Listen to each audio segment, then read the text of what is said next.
Per 9000's game room.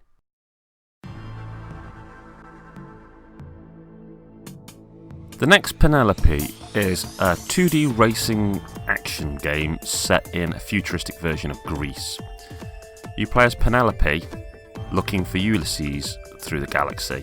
To me, I love this science fiction version of sort of Greece mythology. It reminds me of when I was a kid and I used to watch Ulysses 31, I think it was called, which was about Ulysses' spaceship being lost in the stars and his crew having turned to stone. But I think the sci-fi mythology thing works really well. And it's not something I've seen used a lot in games, so that helps make this feel original. Now, when I first saw screenshots for this, I thought, oh, it's a retro F-Zero style of game. And while there is a degree of racing to it, it's a bit more than that.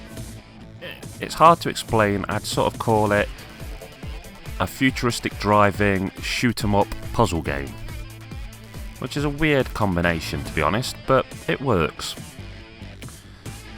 You start out and the game's very good at teaching you sort of what to do and skills on a need-to-know basis.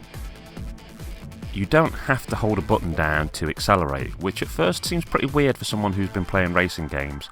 But when you realise you're going to have to shoot, warp, and boost, and you're going to have to do one then the other in quick succession and in different orders, you soon realise that it's good to have your mind free and finger free, to not have to hold down an accelerator all the time. The game can be quite challenging in parts, but it's nothing impossible. I suppose the hardest part I found was one of my first boss fights, when I just thought it was going to be shoot it, and it wasn't. There was far more strategy and thought in it than that. You're having to warp to safety and shoot, but not shoot too much because that drains your power.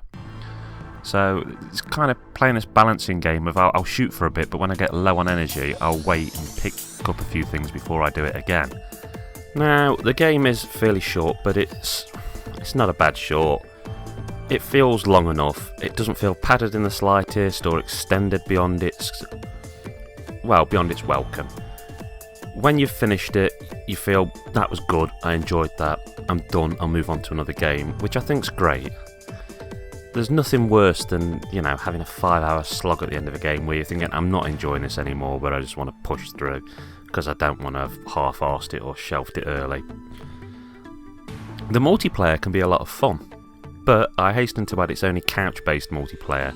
There's no online multiplayer, but, whether that's an issue or not depends upon how you use your Switch.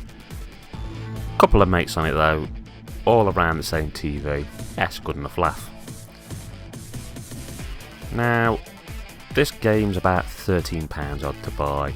It has just recently been on sale when I picked it up for a very cheap price, about £1.50, and I'm sure it'll be on sale again. But to me, it's fine, it's worth that money. If I had to rate this game and give it a score, I'd give it about 7.5 out of 10.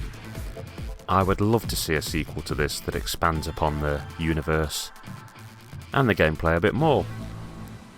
The thing is, with a good indie game like this, the Switch seems to be absolutely full of them. It's clearly the place to go for indies, so there's a bit of a risk that it can get sort of lost in the pile.